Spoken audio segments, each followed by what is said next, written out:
दोस्तों, आपको पता होगा कि रेलवे में साइंस से अच्छे खासे क्वेश्चन पूछे जाते हैं। तो आज के इस वीडियो में साइंस के इम्पॉर्टेंट टॉप 30 क्वेश्चन आंसर को देखेंगे।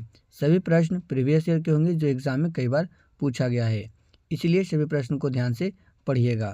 तो चलिए देखिए, पहला प्रश्न है, अमीटर का प्रयोग किस लिए किया जाता है। तो फ्रेंड्स बताइएगा कि अमीटर का प्रयोग किस लिए किया जाता है। सही आंसर होगा इस क्वेश्चन का ऑप्शन सी, विद्युत धारा। विद्युत धारा मापने के लिए अमीटर का प्रयोग किया जाता है। अगला क्वेश्चन है, टांका किसका मिश्र धातु होता है। तो दोस्तों बताइएगा कि टांका किसका मिश्र धातु होता है। सही आंसर होगा इस क्वेश्चन का ऑप्शन सी, उपयुक्त दोनों। यानी कि टांका जो होता है टीन और सीसा दोनों का मिश्र धातु होता है।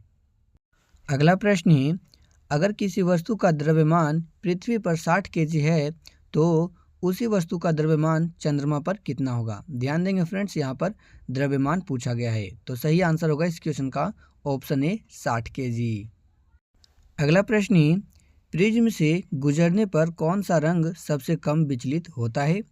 तो बताइएगा कि प्रिज्म से गुजरने पर कौन सा रंग सबसे कम विचलित होता है। तो राइट आंसर होगा इस क्वेश्चन का ऑप्शन बी, लाल। लाल रंग प्रिज्म से गुजरने पर सबसे कम विचलित होता है, याद रखेंगे। अगला प्रश्न है, एक फर्मी कितने मीटर के बराबर होता है। तो एक फर्मी कितने मीटर के बराबर होता है।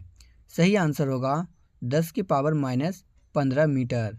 एक फर्मी मीटर जो होता है 10 के पावर -15 मीटर के बराबर होता है, याद रखेंगे। ऑप्शन ए राइट आंसर हो जाएगा। अगला क्वेश्चन है, द्रव्यमान प्रति यूनिट आयतन क्या कहलाता है। तो द्रव्यमान प्रति यूनिट आयतन क्या कहलाता है। 4 ऑप्शन दिए गए हैं, 4 ऑप्शन में आपको राइट आंसर बताना है। सही आंसर होगा इस क्वेश्चन का ऑप्शन ए, घनत्व। अगला क्वेश्चन है, दाब का एसआई मात्रक क्या होता है। कई बार एग्जाम में पूछेंगे फ्रेंड्स, आंसर दीजिएगा कि दाब का एसआई मात्रक क्या होता है। तो सही आंसर होगा इस क्वेश्चन का ऑप्शन ए, पास्कल। दाब का एसआई मात्रक पास्कल होता है। अगला क्वेश्चन है, मनुष्य के दांत कितने प्रकार के होते हैं। सिंपल क्वेश्चन पूछा गया है, कई बार एग्जाम में आए हैं। तो बताइएगा कि मनुष्य के दांत कितने प्रकार के होते हैं। तो राइट आंसर हो जाएगा इस क्वेश्चन का ऑप्शन डी, 4। मनुष्य के दांत जो होते हैं 4 प्रकार के होते हैं, याद रखेंगे।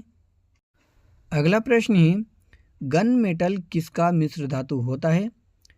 तो गन मेटल किसका मिश्र धातु होता है। सही आंसर हो जाएगा ऑप्शन डी, उपयुक्त सभी।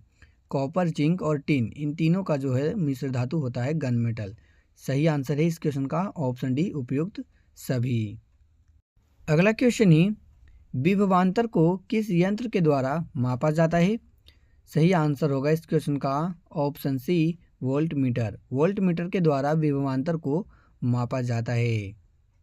अगला प्रश्न है, आज़ादी की लड़ाई में कौन सा रसायन एक महत्वपूर्ण प्रतीक चिन्ह था। सही आंसर होगा ऑप्शन ए, सोडियम क्लोराइड। अगला प्रश्न है, 1 किलोवाट घंटा कितने जूल के बराबर होता है। तो 1 किलोवाट घंटा कितने जूल के बराबर होता है, आपको बताना है। सही आंसर होगा इस क्वेश्चन का ऑप्शन सी, 3.6 मेगा जूल के बराबर। अगला क्वेश्चन है, कार्य का एसआई मात्रक और सीजीएस मात्रक में क्या संबंध होता है। सही आंसर है ऑप्शन ए, 1 जूल बराबर 10 की पावर 7 अर्ग। अगला क्वेश्चन है, हीमोग्लोबिन किसका मुख्य घटक है। सही आंसर होगा इस क्वेश्चन का ऑप्शन ए, आरबीसी का। हीमोग्लोबिन जो है आरबीसी का मुख्य घटक है। अगला प्रश्न है, चलती लिफ्ट में मनुष्य के वजन पर क्या फर्क पड़ेगा। तो चलती लिफ्ट में मनुष्य के वजन पर क्या फर्क पड़ेगा। सही आंसर होगा इस क्वेश्चन का ऑप्शन सी, उपयुक्त दोनों। या तो बढ़ जाएगा या तो कम हो जाएगा, क्योंकि चलती लिफ्ट में ये नहीं बताया गया है कि लिफ्ट जो है ऊपर जा रही है या नीचे जा रही है या फिर रुका हुआ है। तो इसीलिए इस क्वेश्चन का आंसर ऑप्शन सी, उपयुक्त दोनों हो जाएगा। अगला प्रश्न है, एंटीजन कितने प्रकार के होते हैं। सही आंसर होगा इस क्वेश्चन का ऑप्शन बी, 2। एंटीजन 2 प्रकार के होते हैं। अगला प्रश्न है, गर्मियों में सफ़ेद कपड़े ज़्यादा आरामदायक होते हैं, क्योंकि सफ़ेद कपड़े। तो बताइएगा। सही आंसर है इस क्वेश्चन का ऑप्शन बी, ऊष्मा को परावर्तित कर देते हैं, क्योंकि सफ़ेद कपड़े जो होते हैं वो ऊष्मा को परावर्तित कर देते हैं। अगला क्वेश्चन है, किस वैज्ञानिक ने गति के नियम का प्रतिपादन किया था? तो बताइएगा दोस्तों कि किस वैज्ञानिक ने गति के नियम का प्रतिपादन किया था?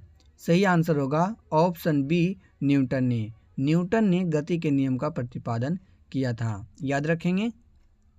अगला प्रश्न है, पार्सेक किसको मापने की इकाई है? सही आंसर हो जाएगा ऑप्शन सी, खगोलीय दूरी। पार्सेक जो है खगोलीय दूरी मापने की इकाई है।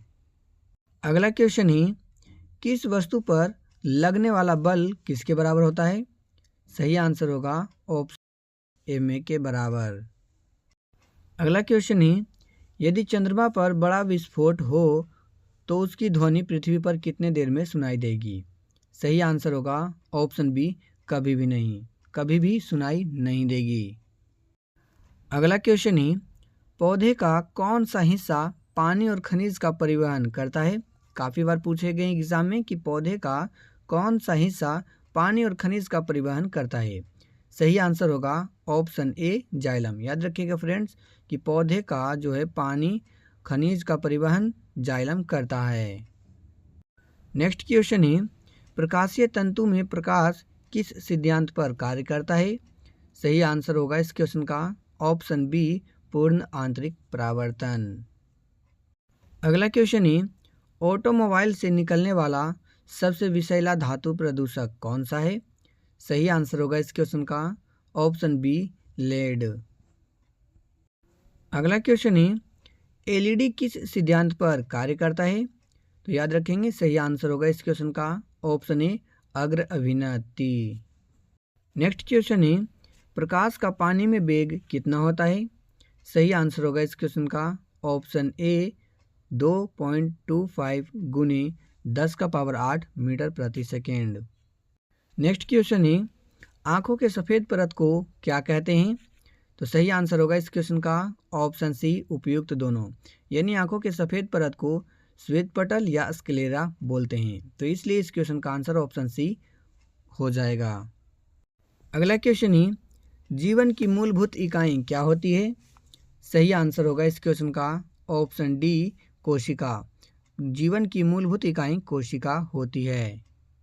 अगला क्वेश्चन है, जीवाणु की खोज किस वैज्ञानिक ने की थी?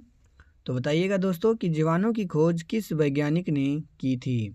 सही आंसर होगा इस क्वेश्चन का option C, Antonie van Leeuwenhoek. Last question है, ब्लैक बोर्ड काला रंग का क्यों दिखाई देता है? तो दोस्तों इस क्वेश्चन का आंसर आपको कमेंट बॉक्स में बताना है कि ब्लैक बोर्ड का रंग जो है काला क्यों दिखाई देता है।